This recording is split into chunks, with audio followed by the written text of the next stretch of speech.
Assalamualaikum warahmatullahi wabarakatuh. Alhamdulillah kita sudah diberi kesehatan oleh Yang Maha Kuasa untuk bisa menjalankan aktivitas perkuliahan kita hari ini. Oke, hari ini adalah meeting kedua perkuliahan kewirausahaan. Sebagaimana yang sudah disepakati di RPS bahwa meeting kedua ini membahas tentang kiat meraih sukses dan juga kecerdasan finansial. Oke. Nah, sukses itu terdiri dari 8 unsur. Supaya kita bisa sukses, maka kuasai 8 unsur atau ketahui 8 unsur berikut untuk bisa menapaki tangga kesuksesan. Yang pertama, sense of direction. Jadi kita harus memahami arah atau tujuan kita ini mau kemana, mau ngapain. Nah, seorang entrepreneur pasti memiliki tujuan untuk jadi entrepreneur sukses. Apa yang harus dilakukan supaya bisa terwujud hal itu? Maka ya kita harus sadari tujuan kita apa. Kita membuka usaha ini apa tujuannya. Kemudian bagaimana cara untuk mewujudkannya itu. Nah, jadi ketika kita mengetahui tujuan, dia akan memiliki kiat-kiat atau strategi-strategi untuk mencapai tujuan atau sasaran yang udah ditentukan tadi gitu. Yang kedua, understanding, pemahaman diri atau orang lain. Apalagi kalau dalam kegiatan atau menjadi seorang entrepreneur, kita akan berhubungan dengan pihak luar, dengan pihak lain, dengan orang lain. Misalkan nanti kan jika kita punya pegawai, nah bagaimana kita menjaga hubungan dengan pegawai, dengan rekan, dengan tim, dengan networking yang akan menjadi uh, jaringan bisnis kita. Nah, kita perlu memahami. Nah, cara mudah untuk memahami orang lain itu adalah jangan terlalu banyak bicara terlebih dahulu. Jadi, pahami atau amati orang atau lawan bicara kita ketika berbicara kepada kita. Maka secara tidak langsung kita akan tahu karakter orang ini seperti apa. Karena dari cara seseorang berbicara, kalimat atau kata-kata yang digunakan itu akan mencerminkan kondisi orang tersebut. Gitu. Orang ini tegas, oh orang ini serius, oh orang ini pinter ya, kompetensi dalam hal ini. Nah, supaya kita bisa mengimbangi itu, bisa mengimbangi. Karena kan kalau dalam menjalin rekanan gitu ya, atau kita berhubungan dengan orang lain, bagaimana orang itu bisa nyaman dengan kita ketika berkomunikasi. Nah, kalau sudah seperti itu, nanti akan berlanjut pada kerjasama dan juga seterusnya gitu. Kemudian yang kedua, tabah atau tahan uji. Sebagaimana pada meeting kemarin sudah saya jelaskan bahwa ketika seseorang memulai kegiatan usahanya atau awal-awal merintis wirausaha terutama, itu sangat tidak mudah. Usaha apapun, bisnis apapun itu tidak akan luput dari yang namanya resiko. Dari yang namanya resiko. Tidak akan ada yang lepas dari resiko. Nah, hanya saja seorang entrepreneur harus mampu meminimalisir resiko tersebut gitu. Nah, jadi makanya di sini supaya kita bisa sukses itu harus tabah atau tahan uji. Karena nggak gampang apalagi kalau merintis usaha baru ya. Itu kan banyak hal yang menguras energi, pikiran, tenaga, mungkin psikis kita itu akan diuji di situ gitu. Jadi kita harus memiliki tahan uji yang begitu luar biasa supaya untuk mencapai kesuksesan itu tadi. Kemudian murah hati atau suka menolong seperti itu ya. Apa hubungannya dengan kesuksesan? Apalagi kalau dalam dunia entrepreneur apa hubungannya gitu ya. Nah, dalam perusahaan itu pasti ada yang namanya social responsibility. Ya, social responsibility itu dibutuhkan gitu. Itu dibutuhkan karena apa? Sebenarnya kesuksesan yang sudah kita raih itu juga tidak menafikan atau tidak menghilangkan ada kontribusi orang-orang di sekitar kita gitu. Contoh paling sederhananya kalau dalam sebuah perusahaan gitu ya, pasti akan ada limbahnya gitu ya. Meskipun sekarang sudah ada beberapa teknologi yang mampu mengolah limbah gitu ya, yang ramah lingkungan dan lain sebagainya. Ini saya contohkan ketika dulu perusahaan-perusahaan atau pabrik-pabrik itu ada limbahnya. Bisa jadi limbahnya ini mungkin akan berimbas pada udara yang tercemar atau air di lingkungan masyarakat sekitar pabrik ikut tercemar. Nah, ini kan kita sukses dalam menjalankan usaha, tapi ada pihak yang menjadi kebetulan dampak kurang baiknya. Nah, kalau dalam segi ilmu ekonomi dinamakan sebagai eksternalitas negatif gitu ya. Ada dampak eksternalitas negatifnya. Nah, bentuk rasa tanggung jawab kita atau social responsibility kita itu adalah dengan memberikan misalkan tiap bulan pabrik tersebut akan memberikan tunjangan pada sekitaran pabrik itu. Ada saya tidak sebutkan nama pabriknya ya. Dulu saya pernah kunjungan ke situ. Jadi social responsibility dari pabrik tersebut itu berupa dia memberi istilahnya itu kebutuhan pokok ya. Kebutuhan pokok masyarakat sekitar dan membiayai studi anak-anak yang ada di sekitaran pabrik itu sampai jenjang SD kelas 6 gitu, SD kelas 6. Nah, itu merupakan wujud tanggung jawabnya karena bagaimanapun kita memang sukses di situ, tetapi ada orang atau pihak yang kita kena dampak yang kurang baik dari keberadaan kesuksesan kita. Jadi kita harus memberikan responsibility itu. Nah itu merupakan wujud dari kepedulian atau murah hati gitu ya. Contoh sederhananya, saya punya bule ya, kebetulan bule itu punya usaha toko bahan kue dan juga sembako gitu. Nah, setiap malamnya, jadi kan tutupnya malam itu kan tutup. Nah, kalau malam itu digunakan tidur tunawisma di situ. Jadi orang-orang jalanan yang nggak punya tempat tinggal biasanya tidur di jalanan itu tinggalnya di depan bule saya itu. Tetapi sekarang sudah tidak ada karena memang ada peraturan untuk itu ya, tidak diperbolehkan. Nah, gitu. Nah, bule saya ini juga kebetulan memiliki kepedulian yang cukup tinggi pada orang lain gitu ya.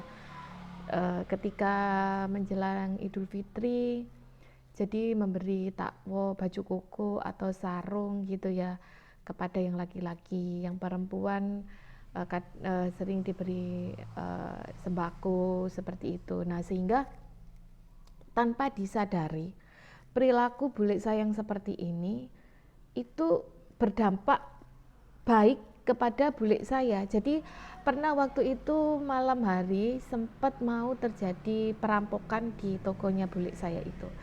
Karena di situ depan toko yang tidur di situ adalah orang-orang yang tidur di situ, yang orang jalanan itu tadi. Mungkin karena sudah sering diperhatikan oleh bule saya, merasa kayak ada tanggung jawab atau ada beban moral ya untuk turut serta menjaga. Jadi waktu itu mampu menggagalkan perampokan yang terjadi di situ gitu. Sudah didodol itu gembok yang di bagian bawah pagar kayak rolling door itu gitu, digagalkan oleh orang-orang yang tidur di sekitaran situ. Nah, ini merupakan salah satu contoh ya yang memang dan juga kalau dalam ajaran kita suka menolong atau murah hati itu merupakan sebuah anjuran gitu. Berbagi dengan orang lain itu juga merupakan suatu anjuran yang mana kalau kita berbagi itu tidak akan jatuh miskin, malah akan lebih tambah dan bertambah gitu. Dan itu merupakan seperti yang saya contohkan tadi, itu akan berimbas baik pada kita secara tidak langsung gitu. Yang kedua, menghargai karyawan atau orang lain gitu. Perlu diketahui, usaha yang kita jalankan ada peran karyawan, pegawai yang kita pekerjakan gitu. Mereka adalah manusia, mereka punya hati, punya perasaan. Jadi kita harus bisa memanusiakan manusia di sini. Artinya di sini bukan berarti memanjakan karyawan juga, tidak seperti itu. Artinya gini, kalau dalam ilmu manajemen itu merupakan art atau seni. Karena apalagi memanage orang dengan banyak karakter, dengan banyak kepribadian. Nah, bagaimana seorang pimpinan ini mampu menghandle atau memanage orang-orang yang beraneka ragam karakter seperti itu, ya.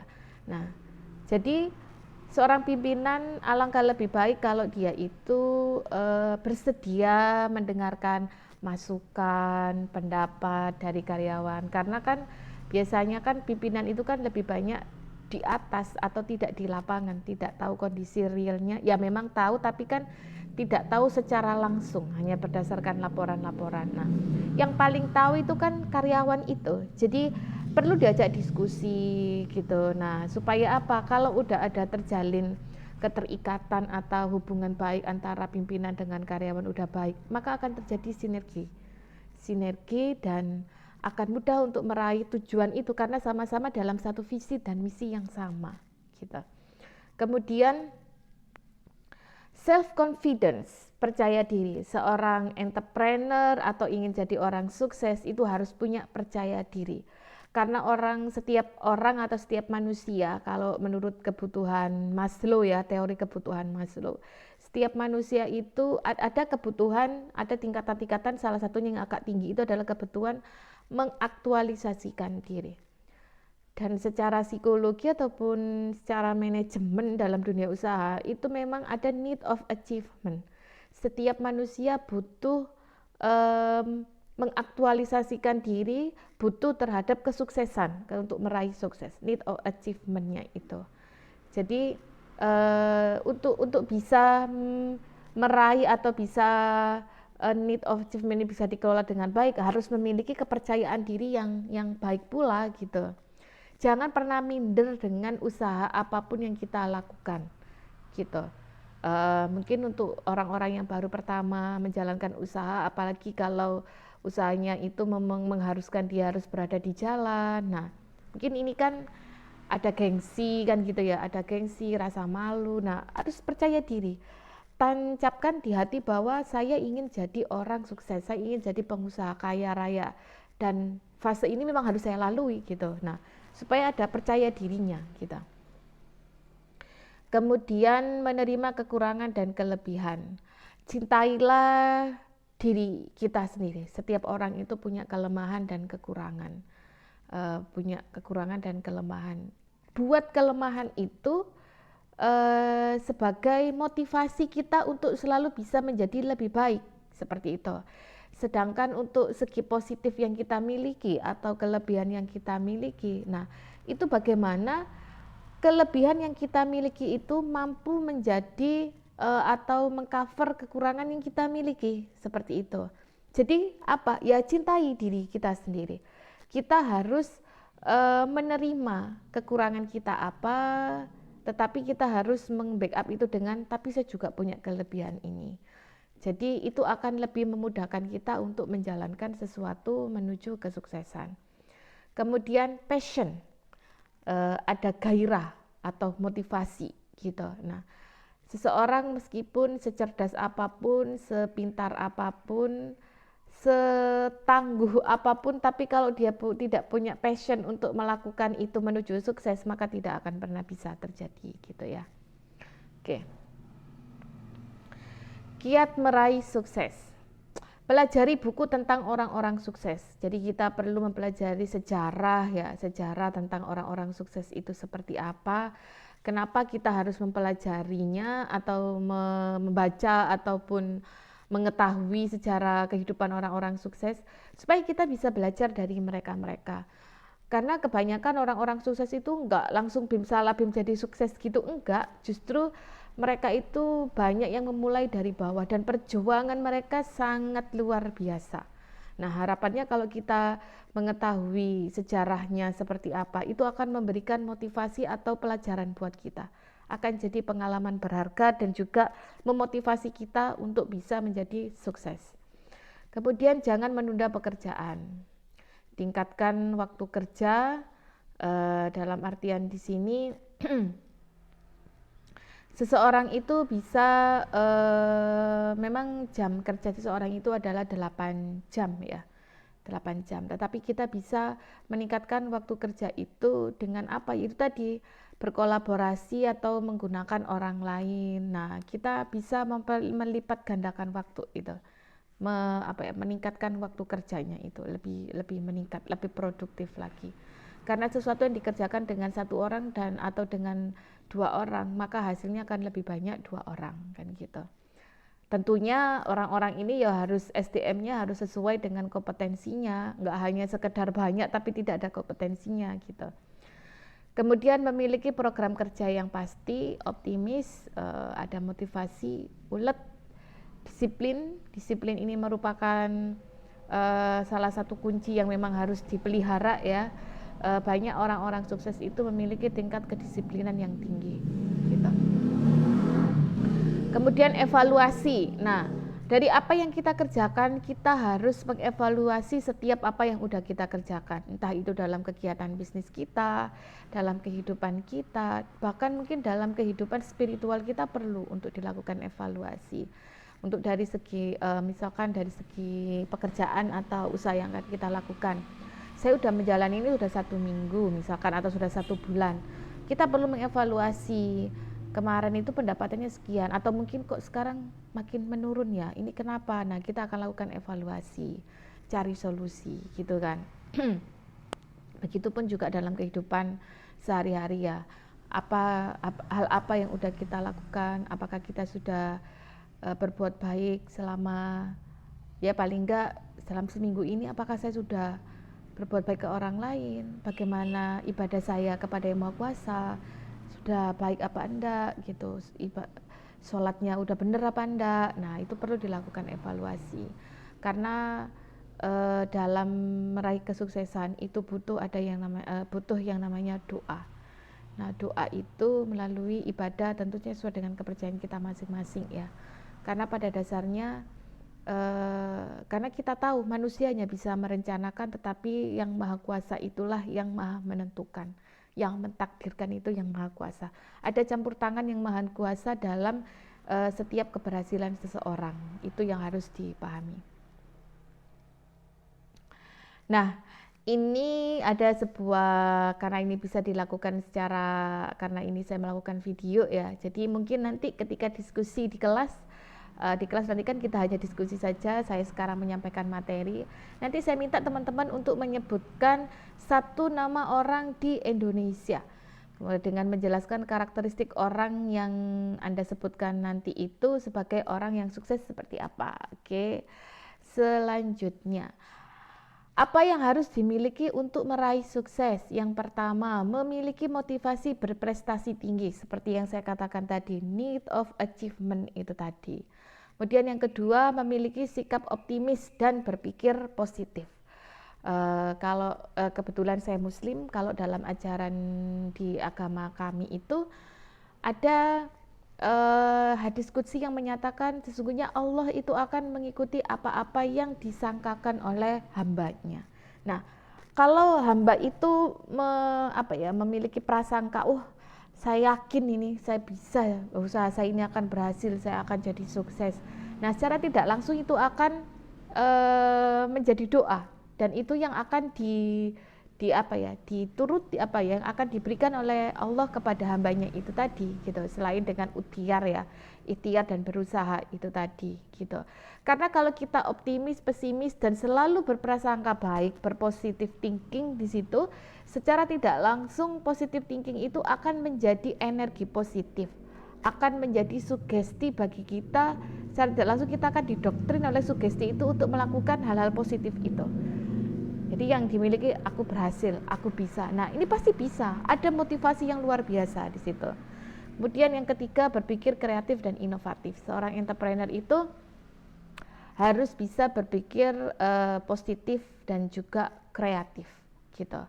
Karena kalau tidak memiliki kedua hal ini, waduh, usaha itu akan stagnan, macet. Apalagi zaman sekarang ini udah zaman teknologi udah canggih, zaman digitalisasi. Perlu dilakukan kreativitas yang cukup luar biasa dan juga inovasi di sini gitu ya. kemudian memiliki wawasan luas ke depan. Jadi kita harus bisa berpikir maju, open minded pada sesuatu, karena zaman itu sudah berubah, tidak seperti dulu.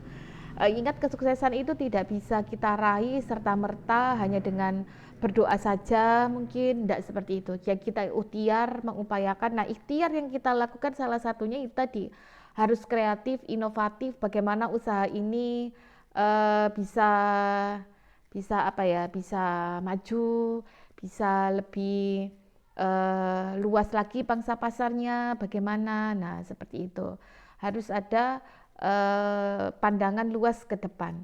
Kita ketahui sekarang zaman sudah canggih, oke, mungkin usaha saya bisa dimasukkan, misalkan yang bisnis kuliner, oke, kita masukkan ke GrabFood atau GoFood atau Shopee ya, sekarang ada ya Shopee Food itu ya. Nah, seperti itu. Karena kita supaya bisa bersaing seperti itu. Dan tentunya kalau kita udah melihat di GrabFood kayak gitu-gitu ya, atau seperti itu, nah itu kan banyak kedai-kedai atau warung-warung yang menjualkan aneka ragam makanan. Nah, apa yang harus kita sajikan di situ? Keunggulan produk apa? Nah, ini kan butuh kreativitas, inovasi kan, seperti itu. Nah, kita harus mampu memikirkan ke depan harus seperti apa gitu. Kemudian keberanian mengambil resiko yang moderat. Sering saya katakan di meeting pertama kemarin sudah saya jelaskan bahwa tidak ada sesuatu yang tidak ada resikonya. Segala sesuatu itu pasti ada resiko. Hanya saja bagaimana kita meminimalisir resiko itu. Jadi kita tidak bisa menghindari resiko, tapi kita punya kesempatan atau kemampuan untuk bisa mengurangi atau meminimalisir resiko tersebut dengan kreativitas atau inovasi yang kita lakukan, atau dengan perencanaan atau planning yang udah kita buat dalam usaha kita yang akan kita jalankan itu. Kemudian kemampuan mengambil keputusan. Nah, keputusan di sini makanya bagi pemula yang mau membuat usaha, baik itu nanti bisa dilakukan dengan partnership, kolaborasi dengan investor, atau berwirausaha dari modal sendiri, masih tetap butuh yang namanya business plan. Nah, di business plan itu kita bisa mencantumkan visi kita apa, misi kita apa, tujuan dari usaha kita apa, selain dari bahan baku, kualitas, bla bla bla. Nah, di situ ada yang namanya analisisnya.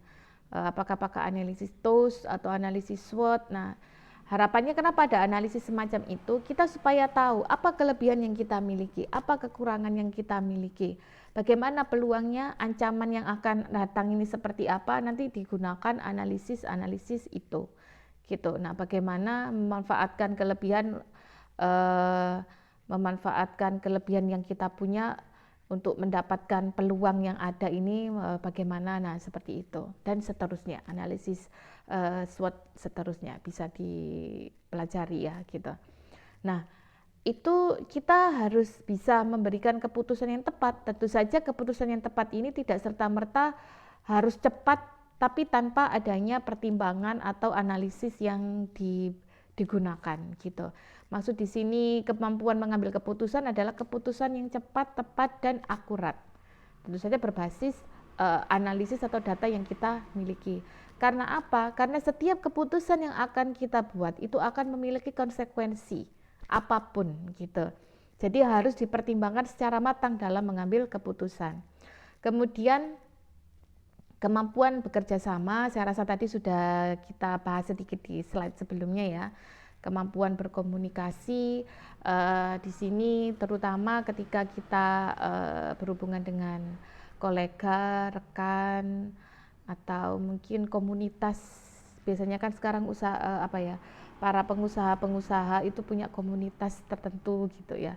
Nah, kita harus pandai melakukan komunikasi. Komunikasi yang bagus di sini artinya pandai komunikasi, tidak hanya pandai bicara gitu, tetapi komunikasi yang memang bagaimana komunikasi itu bisa berdampak atau membawa kebaikan pada usaha yang kita geluti saat ini. Misalkan ketika kita berkumpul dengan networking kita atau komunitas usaha yang sama dengan yang kita geluti, nah sebisa mungkin kita melakukan komunikasi yang nyambung, pastinya kan nyambung. Orang itu kan enak kalau nyambung, diajak komunikasinya nyambung, kemudian bisa bisa connect gitu kalau diajak ngobrol dan lain sebagainya, sehingga nanti itu akan membawa dampak yang luar biasa gitu. Secara tidak langsung mungkin ketika mungkin Anda ngomong sama saya, kita satu komunitas misalnya ya gitu. Kemudian kebetulan di tempat saya ini ada butuh narasumber yang memang kompetensi di bidang ini. Kalau saya mungkin udah sering misalkan gitu ya, kalau saya udah sering coba kemarin soalnya kayak ngomong kayaknya enak itu, cara ngomongnya, terus juga kemampuannya juga cukup baik gitu, sehingga nanti kan kita akan dihubungi, bisa nggak ngasih materi ini. Nah seperti itu contoh hal yang paling sederhana. Selain itu juga kalau komunikasi itu memang sangat dibutuhkan, makanya kenapa dalam perusahaan-perusahaan itu pasti ada PR-nya, public relation-nya itu. Istilahnya kan PR itu kan sebagai penjembatan perusahaan dengan kolega atau rekanan gitu, partnernya seperti itu. Karena memang dibutuhkan skill untuk komunikasi, itu sangat dibutuhkan dalam menjalankan usaha. Ketika kita melayani pelanggan pun komunikasinya kan, ketika komunikasinya enak itu kan pelanggan kan merasa nyaman ketika beli di situ. Beda lagi kalau misalnya masih berada di luar, cari apa, beli apa, ini silakan masuk, bla bla bla. Nah itu kan kadang kita ilfil ya kayak gitu ya. Nah mungkin kita beri sapaan, senyum dulu ketika orang lewat, senyum, kemudian ketika mau masuk kita senyum, kemudian masuk, ketika tanya, ya ada yang saya bisa bantu, misalkan gitu. Saya cari hijab, misalkan gitu. Saya cari hijab yang warna toska, misalnya gitu. Oke, nanti kita kan akan berikan referensi, adanya toskanya seperti ini. Ini ada beberapa jenis kainnya, Mbak.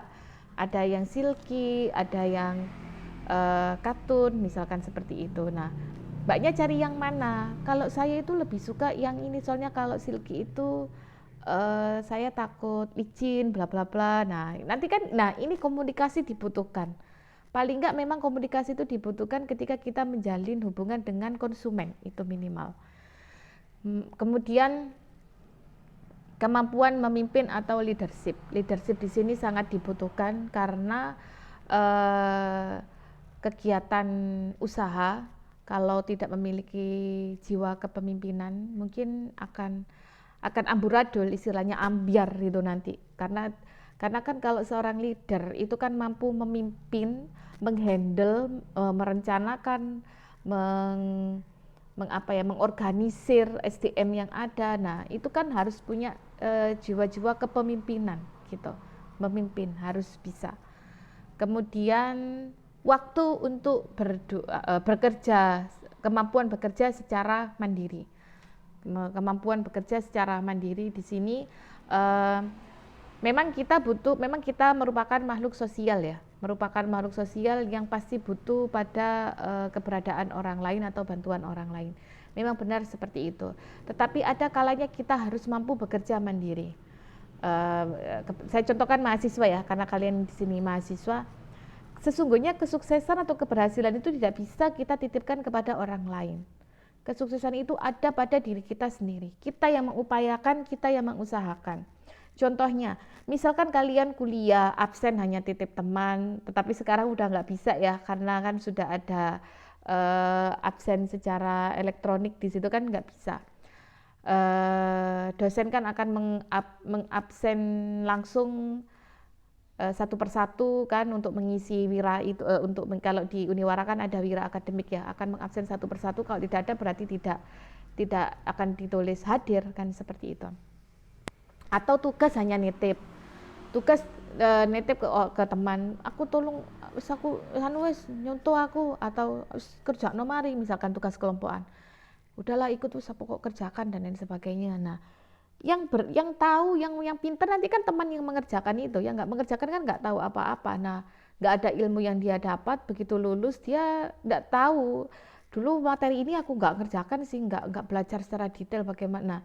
Kan kesuksesan itu kita sendiri. Toh nanti ketika pada ujung akhir perkuliahan, yakni ujian skripsi, sidang skripsi, itu yang menghadapi itu adalah kita sendiri, yang diuji kita. Nah kalau kita nggak paham dengan skripsi kita, kebiasaan minta kerjakan orang lain, ya kalau nggak lulus ya jangan salahkan, memang kan memang nggak bisa menguasai skripsinya kan seperti itu. Nah makanya tadi saya katakan kesuksesan itu tidak bisa dititipkan ke orang lain. Kita harus mengupayakan dan berjuang untuk itu sendiri. Kemudian luangkan waktu untuk berdoa gitu. Seperti yang saya jelaskan tadi bahwa keberhasilan seseorang itu bisa diraih dengan ikhtiar dan doa. Nah, kalau di ajaran agama Islam, waktu-waktu yang paling mustajabah untuk dikabulkannya doa adalah sepertiga malam. Sholat malam, berdoa, insya Allah itu akan mudah dikabulkan ya gitu. Karena sekali lagi dalam kehidupan kita itu pasti ada campur tangan yang maha kuasa. Nah, supaya yang maha kuasa itu turut serta pada kesuksesan kita, memberikan kita kesuksesan, ya kita harus meminta ke yang maha kuasa itu ya. Oke. Pilih bisnis yang banyak dibutuhkan orang gitu. Nah, contohnya apa nih? Nah, kalau zaman sekarang ini ya otomatis yang berbau-bau informasi ya atau teknologi, karena sekarang zamannya udah kayak gini. Jadi misalkan kalau lah yang jelas itu kan kuliner, itu peka zaman itu. Mau zaman teknologi gak zaman teknologi, kuliner itu memang cukup cukup menggiurkan. Nah, hanya saja sekarang itu karena sekarang udah zaman eksis ya, sosialita orang-orang zaman sekarang, mungkin nanti kedainya atau rumah makannya dibuat Instagramable, yang karena kan orang-orang sekarang kan marung kemana foto diupload di Instagram, di sosmednya. Tapi kita sebenarnya diuntungkan dengan itu, secara tidak langsung mereka mempromosikan, kita dapat promosi gratis dari konsumen kan seperti itu. Jadi upayakan pilih bisnis yang banyak dibutuhkan gitu. Nah, contoh paling sederhananya mungkin kalau pas ketika Ramadan, mungkin kita akan jual kue kering atau hal-hal yang dibutuhkan ketika di bulan Ramadan. Nah, kita akan berjualan atau berbisnis di bidang itu gitu. Jangan masuk belantara tanpa bekal. Seperti yang saya katakan di meeting pertama kemarin, bahwa bisnis itu berbasis ilmu, membutuhkan ilmu. Kalaulah banyak yang mengatakan ada entrepreneur yang sukses meskipun nggak lulus S1, kita harus mengubah mindset itu. Dia tidak S1 aja udah gila-gilaan kayaknya. Apalagi kalau udah lulus S1, apalagi kalau sudah lulus kuliah, karena kan bekal ilmunya lebih banyak, kreativitas yang diperoleh akan banyak, keterampilan, skill yang diperoleh pun akan lebih banyak gitu. Nah, itu yang harus dipahami gitu.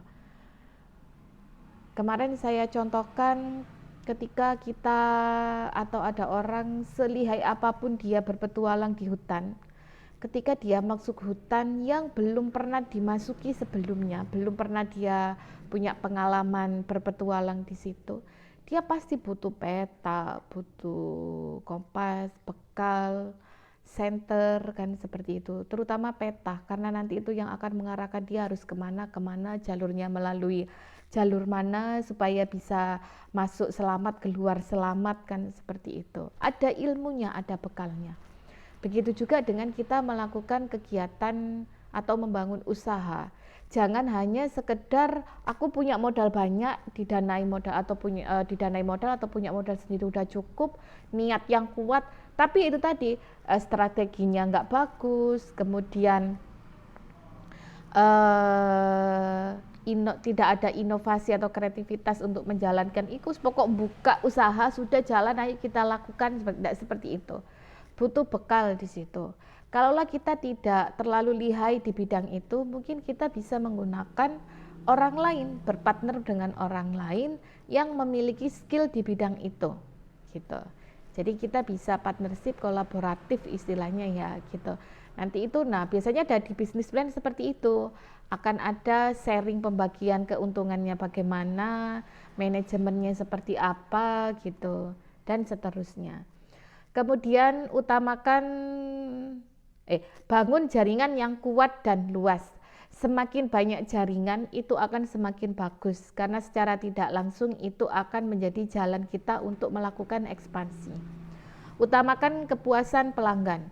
Perlu diketahui bahwa dalam dunia bisnis atau berwirausaha, yang namanya konsumen atau pelanggan itu diibaratkan seperti urat nadi.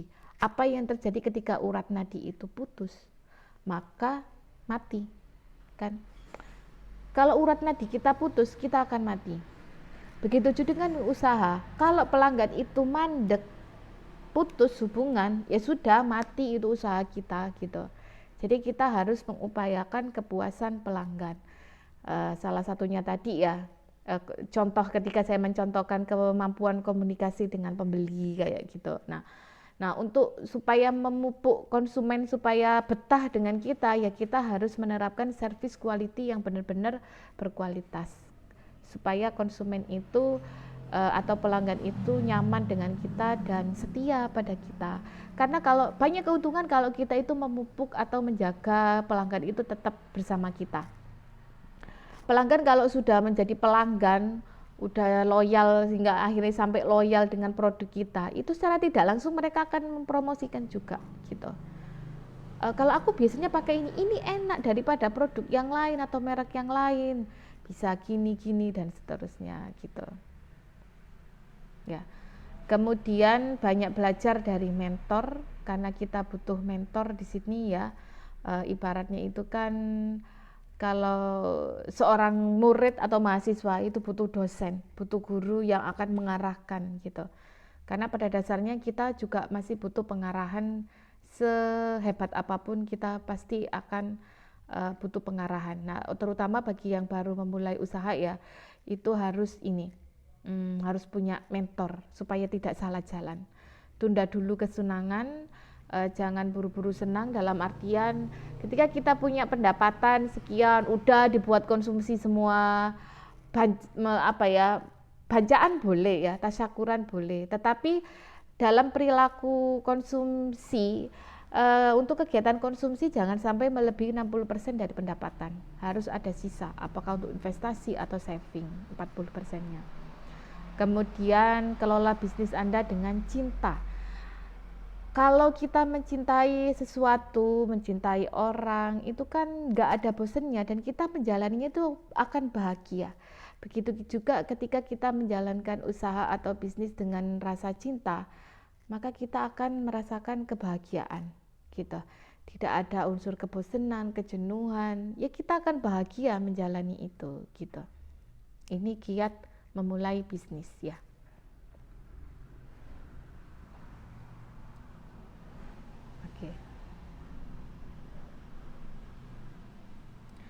Oke, materi selanjutnya kecerdasan finansial nanti akan kita bahas ya.